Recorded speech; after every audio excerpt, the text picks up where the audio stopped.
I want to talk about what stood out to me in the book so far. And yeah, and I'm gonna be going over the introduction, but the introduction was so long that I was like, I could talk about it, and I want to do like, for each chapter I want to talk about like the things and stuff like that, and just see where it goes. I think it'll be fun. Lysa, she was talking about how like she knows what like pain and trauma feels like, and like when you go through things and it feels like it's really heavy on you, and it can like stop you in your tracks or whatever. You know, for her husband had an affair, and how she really dealt with like those feelings of like hurt and all of that other type of stuff, and just like betrayal and stuff. And to the reader, because obviously we're going to get to the point of forgiveness and things of that nature, but to the reader, she was like, if you were experiencing stuff like this, she was like, I want to say like I'm sorry. And she was like, what they did wasn't okay, you know, and all of those things. And from like, I was like, oh, this is gonna be a good book, because from already her being like, it felt like a conversation. It felt like a girl's talk. I'm a girl. Anybody could read this though. And sometimes like I feel like that's what you need to hear. You know, that's, you know, sometimes you just want to hear that sometimes. So it was just like, it felt almost like a cool like therapy session, and it was just like, yeah, we here. And then so that really stood out to me, and I was just like, okay. But then another thing that she said, like under it, she was just like, and I'm reading off my phone. She said, you can't edit reality to try to force healing. You can't fake yourself into being okay with what happened, but you can decide that the one who hurt you doesn't get to decide what you do with your memories. And I was just like, I'll go back to that first part because you was with me, because I'm being all stubborn. But I was just like, yeah, true that. But I wrote that down because I really like how she was just like, you can't forget what happened and stuff. And just because you can't forget those things, it doesn't mean that like you can't also continue to move forward. So I was just like, okay, T. And she wrote, the more our pain consumes us, the more it controls us.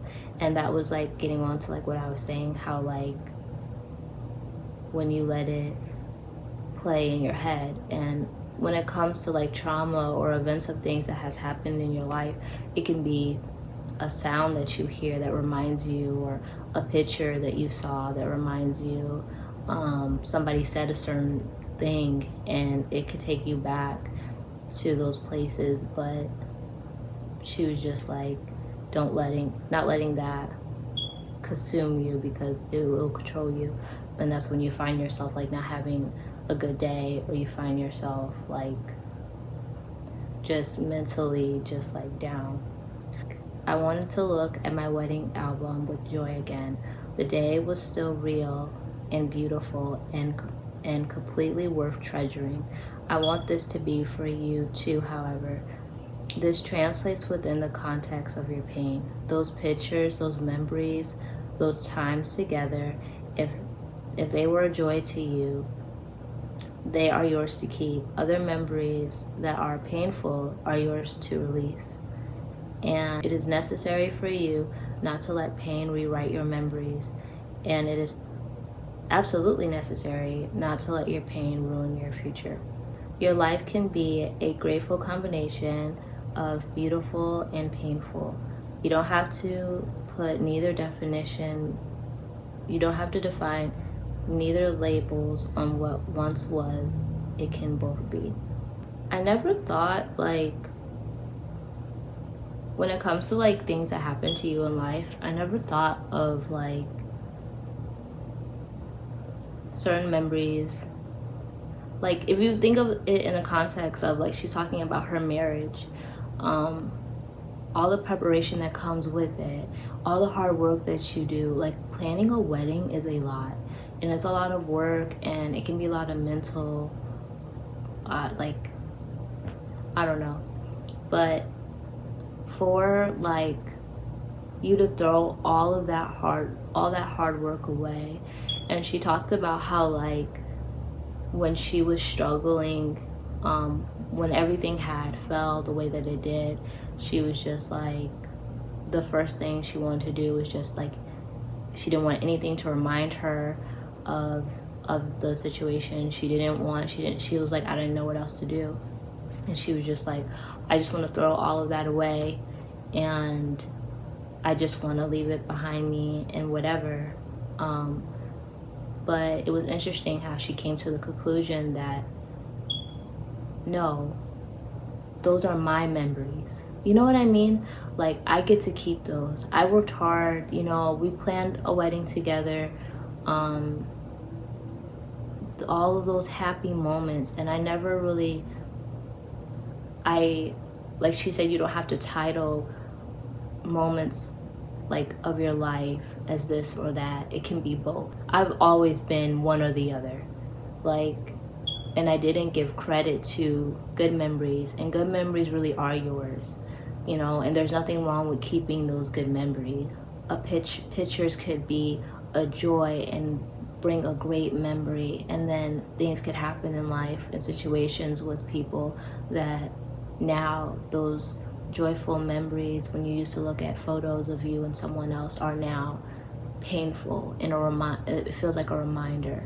But that's how she went into talking about how you don't have to choose either or. And when she said that, it reminded me of Psalms 55, and I'll read some of it. It's a psalm by David, and in my Bible devotion it says that this was about around the time David was writing this when his son had did everything that he had did. So you gotta go back and read that. It's some stuff, man. And I'm gonna read some of it, but read the whole Psalms 55. But it starts off by David praying to God, and he says, "Listen to my prayer, O God. Do not ignore my plea. Hear me and answer me.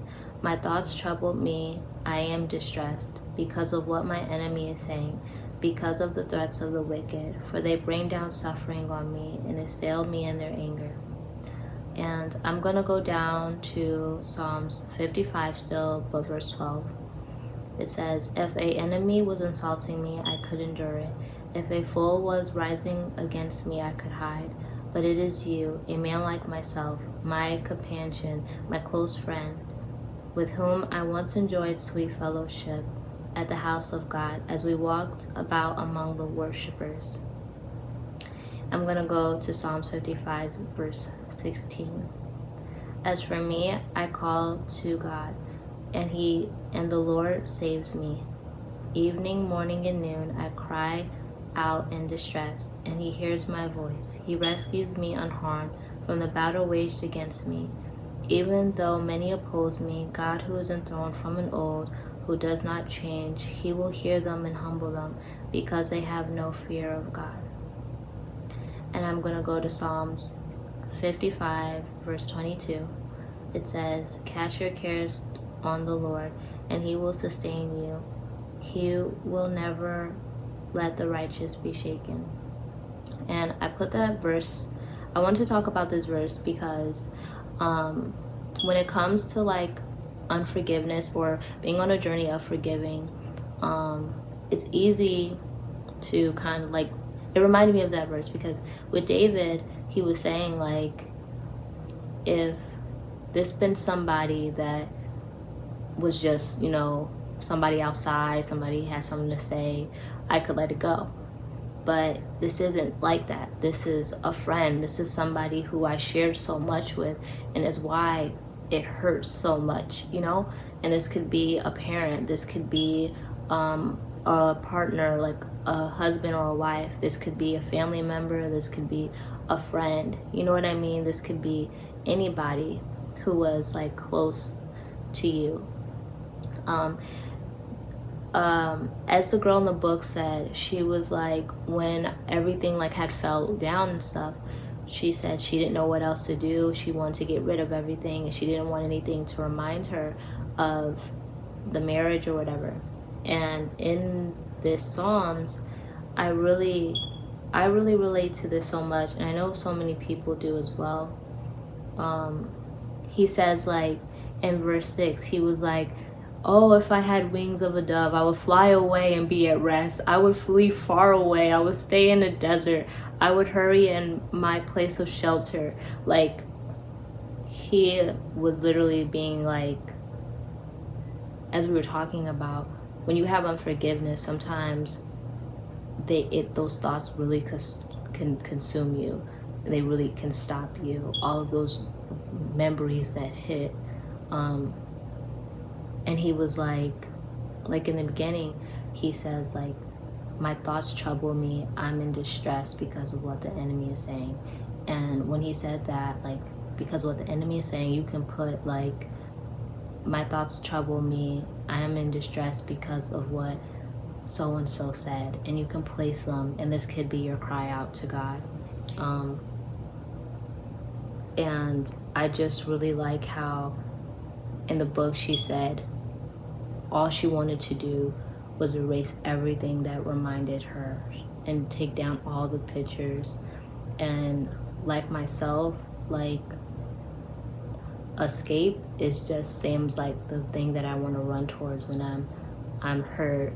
And so did David. You know, he felt those things. He was like, I just want to fly away. If only I could just leave. Like, and if you know David's story and you know the background of what was going on in his life during this time, it's just like, yeah, you want to leave. You know what I mean? He lets all of that out. He says, as for me, and he goes on and talks about, like, David was not shy about the way he felt. Like, he was like, let them, Lord, get them. Like, he was not like, no, he was not, okay. But after all of that goes, he says, as for me, I call to God, and the Lord saves me. Like, evening, morning, and noon, I cry out in distress, and he hears my voice. He rescues me unharmed from the battle waged against me, even though many oppose me. And you can put, even though so-and-so hurt me, even though, and God, who is enthroned from an old, who does not change, he will hear them and humble them because they have no fear of God. And it really just shows you how, like, at least with me, like, I want to run away. I wish I had the wings of a dove, and I'm straight. I'm good. Instead of running to these temporary solutions of, like, because I'm upset and because I'm hurting by something, I'm just gonna, whatever, I'll just ignore it. I'm gonna just, like, watch TV, or I'm just gonna go and go out or something like that. And these temporary, like, solutions, it's like you go to God, because, and David shows you that you can, and it says that God will hear what happened. He will humble them. And it just shows you that he is your refuge, and that is your safe place and your shelter, and that he does care about you, and that you do matter. And I just pictured myself of, like, I don't know, I just start picturing, like, the Three Little Pigs, of how I often run to, like, these shelters that are temporary, that are not going to sustain me, trying to ignore it, trying to just turn on TV, like that wolf coming and blowing that house down. But when you run to God, it's like, it's that shelter, it's that safety, that God will give you. And it just says, on verse 22, cast your cares to the Lord, he will sustain you. He will never let the righteous be shaken. And it's just made me think, like, of myself and how I can, instead of doing what I've always done about the feelings that I've had about turning and changing my mind and going to God, because I mean, look at this, you know, I'm reading the Bible on my phone. But so that's like this first chapter kind of reminded me of. I hope I explained it right. Also, another reference that came in my head that I was thinking of, in the comparison of how she was saying, the author, how good memories are yours to keep and the bad ones are yours to release. I was also thinking about, okay, you know the Inside Out movie? Okay, but I was thinking about the first one. And I was thinking about how there was a scene at the end where Riley was sad about something, and sadness came, and you guys know the movie, and she was like messing with the stuff. And Joy in the first movie always wanted sadness away from controlling anything, because Joy wants Riley to be happy, but sadness was like touching stuff, and Riley was sad. But in that sadness, her parents came and they comforted her, and that was a positive memory for her. And Joy, like the character, realized that like it was sadness that had kind of produced, that allowed Joy to step in. And I was thinking about how I gotta get in my word.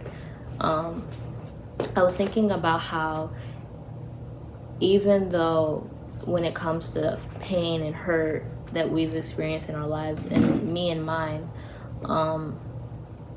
and I'm on my journey of forgiving and healing of things, it was those things that had made me run to God, you know. And when we say like, God, you're my refuge, you're my hiding place, you're my shelter, what do you need shelter for? It's for like protection. What do you need? Refuge is my safe place. But why would you need to go into a safe place? Because there's a disaster, right? If there's like a tornado, you would run to shelter. You know what I mean? So it was that, although it hurt a lot, I've learned in it, and I am learning in it, that it was that drove me to my Father. It's Isaiah 43 verse 18 and 19. It says, forget the former things, do not dwell on the past. See, I am doing a new thing. Now it springs up, do you not perceive it? I am making a new way in the wilderness and streams in the wasteland. So it was just like, in my memory of the events and the hurt of the betrayal, whatever, and like the author was making the point of, good memories are yours to keep, bad memories are yours to release. You know, you deserve those good memories. You should keep them. You should. And I think that that's new to me, and it, because like I said, I've been one or the other. But having that sadness be my vehicle to shelter. You know what I mean? You know, if somebody's like, I just keep thinking like, if somebody's running to like from a tornado or whatever into a shelter, they're gonna be like, man, this is some crazy stuff. Stuff flying everywhere, you're getting cut and stuff like that. But you're gonna be telling the story how you made it in the shelter. You made it in the place. And it was like, I can just feel myself, like, I just like imagine myself being in God's arms, and he's like, forget the formal things. And he's like, don't dwell on the past. See, I'm doing a new thing. Like, and it's my memory to remember when God held me, and when God, he cares for me. And when you were hurt, as it says in Psalms 55, cast your cares on to him because he cares for you. And him saying he will humble them because they have no fear in God. And when somebody hurts you, that affects God, because you matter. And he's showing you that you matter in his word.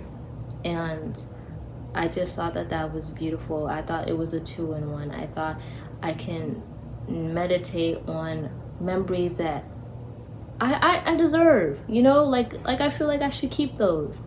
And then also the fact I get to more think of when I made it to the shelter, you know, because that would be that's the big thing. When the news comes to people who survive something so crazy like a tornado, for you get on the news because you made it, you know what I mean? And they want to hear about that story, you know, and that's the new thing and stuff like that, you know. So I think that, you know, I was reading my Bible and they were talking, and I'm in Luke, and I'm on the part where Elizabeth is like, I think it's her, she's like pregnant, and what she learned in that time. And it has said in the devotion that a lot of times we think there's only one way or a couple of ways of doing something, but God shows us that there is more than one way. And I felt like in my forgiveness journey and already reading this book, I'm like, I thought I was discovering everything on like forgiveness, and I thought that was good or whatever, and I'm trying to figure out when this is gonna click for me. But there's more to know, you know, and more that God can teach me and show me about this and being with me during this process and things. So that's what I had to say. And this is his book. It's a wonderful book. So if you're on a forgiving journey, or you want to send this to somebody, or you just want to like whatever, and I'm not making this to necessarily discuss all of those things, but just as a beautiful like process and a good book read, and bringing like the Bible and stuff like that. This is my Kindle, guys. I just recently like decorated it with a bunch of like girly stickers and makeup and stuff, because that's what I be like doing. But yeah, enjoy this book read together and be on our walk with God. Love you guys. God loves you more. Have a good day.